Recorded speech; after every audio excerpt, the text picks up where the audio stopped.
Hey everyone, welcome back to Corporate Decoder, the place where we unravel the mysteries lurking within financial reports. And today we're diving deep into DexCom Incorporated's latest 10K filing. Get ready, because this report details a company that is not just managing diabetes, but making some serious moves in the health tech world. Let's kick things off by looking at the big picture. As of December 31st, 2025, DexCom Incorporated had total assets of $6,339.9 million. That is a massive number, showing the scale of operations for this medical device company. Digging a bit deeper into the current situation, their total current assets stood at $4,033.3 million. This includes things like cash and short-term investments, showing they have a healthy amount of liquid funds readily available. Now, when a company sells a lot, it means they have a lot of money owed to them, and that is reflected in their accounts receivable. As of December 31st, 2025, this amount was $1,216.1 million. This is a significant jump from the previous year, indicating strong sales growth. But it also means they are relying on customers to pay up. To meet that demand, they need to have products ready. Their inventory was valued at $629.1 million. This is up from the previous year, which suggests they are stocking up to meet anticipated demand, but also carries the risk of unsold products if demand doesn't match expectations. On the other side of the balance sheet, their total current liabilities were $2,142.5 million. This includes things they owe in the short term, like money to suppliers and short-term debt. A significant financial obligation that matured in November 2025 was their current portion of long-term senior convertible notes, which was $1,204.4 million. The fact that this matured and was repaid is a major event for their cash flow this year. Looking at all their debts and obligations, both short and long term, their total liabilities were $3,593.9 million. This means they have significant financial commitments to manage. Now, let's talk about what the owners actually own after all the debts are accounted for. Their total stockholders' equity was $2,746.0 million. This represents the net worth of the company belonging to its shareholders. Let's move on to the income statement and talk about money coming in. Their revenue for the 12 months ended December 31st, 2025, hit a massive $4,662.0 million. That is a 16% increase from the previous year, showing strong sales growth. But it costs money to make that revenue. Their cost of sales was $1,860.1 million. This is up 17% from the prior year. When you subtract the cost to make the product from the money they earned selling it, you get their gross profit. This came in at $2,801.9 million, a 15% increase. However, their gross profit margin slipped slightly from 60.5% to 60.1%. The report mentions inefficiencies in ensuring supply availability and configurations that lowered production yield as reasons for this. So while they are selling more, it is costing them more to produce each unit, which is something to watch. They also spent money on selling, general, and administrative expenses, which were $1,291.0 million. This is nearly flat compared to the prior year, which is impressive considering their revenue growth. This was largely due to lower legal expenses this year, probably because a patent infringement lawsuit was settled in late 2024. Putting it all together, their operating income was $911.8 million. This is a huge 52% jump from the previous year. This means the company is becoming much more efficient at turning sales into operating profit. And finally, the bottom line, their net income was $836.3 million. That is a 45% increase from 2024, showing a very strong year for the company. It is important to note their income tax expense almost doubled at $252.1 million. While this sounds like a lot, it is largely due to some non-recurring tax benefits they had in the prior year and the impact of a new tax holiday in Malaysia, which is great news for their international operations. Looking at cash flow, DexCom generated $1,440.7 million from its core operations. This is a healthy increase of 46%, indicating the business is generating a lot of cash. On the financing side, $1,686.4 million was used. A huge chunk of this was the repayment of their unsecured senior convertible notes in November 2025. That is a big financial maneuver, freeing up future cash flow that would have gone to debt payments. Let's zoom in on revenue by channel. Distributors brought in $3,959.0 million, driven primarily by the United States. Direct sales, however, are significantly growing internationally, reaching $563.8 million in international markets. This shows a strategic shift and success in expanding their global reach beyond rely on just distributors. Regarding expenses, the report states selling, general, and administrative expense jumped slightly due to higher compensation and related costs. However, this was offset by a significant decrease in legal expenses, primarily related to that patent lawsuit settlement. This is a good sign that legal battles are winding down, allowing them to focus resources elsewhere. On the debt front, they have a 5-year revolving credit facility providing $200 million, though they weren't actively borrowing against it as of December 31st, 2025, showing a strong cash position. They also have these senior convertible notes, and the details are quite interesting. The 2028 notes with a 0.375% interest rate are a significant component of their debt. While the company has strong cash flow, managing this debt, especially as it approaches maturity, will be key. One thing that stands out is their approach to share repurchases.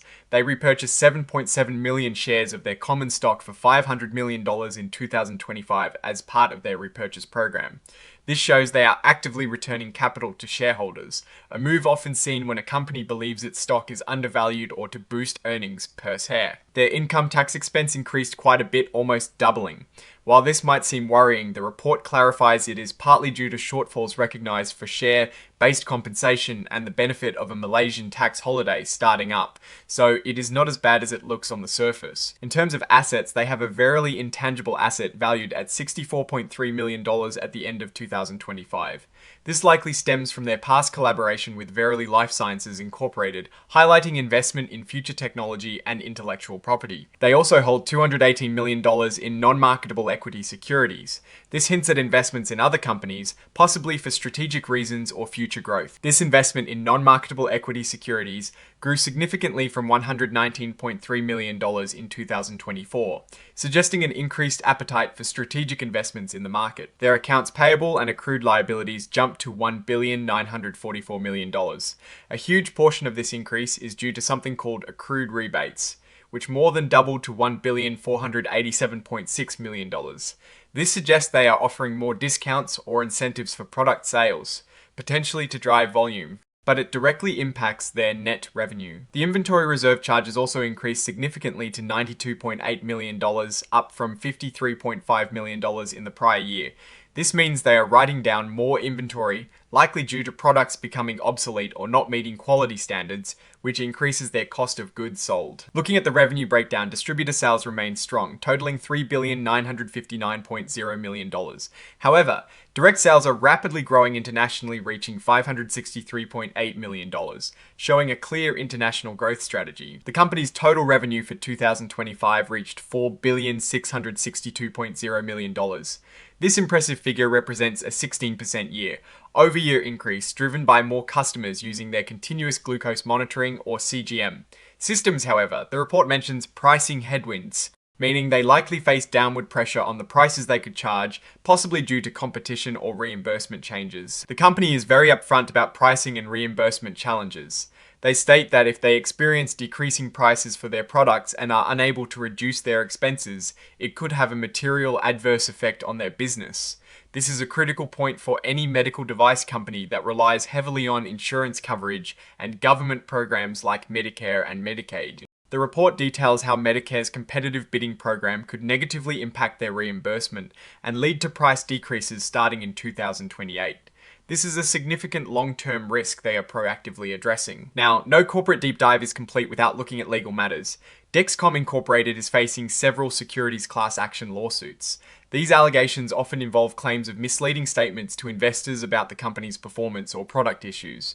While the company is vigorously defending itself, these types of lawsuits can be costly and distracting. They are also facing class action lawsuits from users of their G6 and G7 devices, alleging they overpaid due to alleged issues with product performance, accuracy, and reliability. This highlights the ongoing scrutiny on the effectiveness and safety of their core products. Their income tax expense is noteworthy. For 2025, it was $252.1 million, a significant jump from $132.8 million in 2024.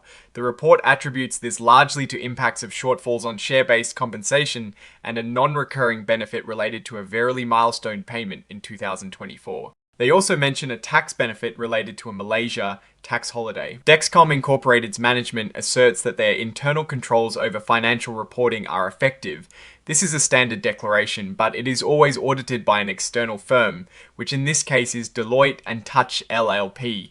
Their audit opinion confirms management's assertion about internal controls. The company's independent auditors, Deloitte and Touch LLP, have provided an unqualified opinion on their financial statements for 2025. This means they found the financial statements to be fairly presented. They also noted pharmacy rebates in the United States as a critical audit matter due to the subjectivity and complexity involved in estimating these rebates. This is a key area where the company needs to be extra diligent. Looking at their consolidated balance sheet, we see the company's financial position as of December 31st, 2025.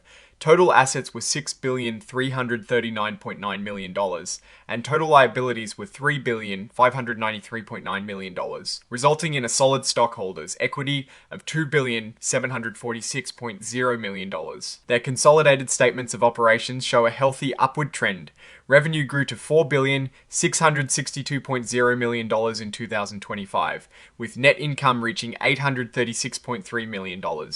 This demonstrates strong financial performance and profitability growth. The consolidated statements of cash flows reveal a positive picture. Net cash provided by operating activities was $1,440.7 million in 2025, a significant increase from prior years. This strong cash generation is crucial for funding their ongoing operations and growth initiatives. Let's talk about their revenue streams. The company generates revenue from disposable sensors and reusable hardware. They expect revenue to fluctuate quarterly due to seasonality, with lower sales in the first quarter related to insurance deductibles. This is a common pattern for companies in this sector. The company is subject to legal proceedings and potential losses. They acknowledge that they are unable to reasonably estimate the outcome of certain litigation, including securities class actions and product-related lawsuits. This uncertainty about potential legal costs is a notable risk. In terms of taxes, they have significant provisions for foreign tax credits and California research and development credits.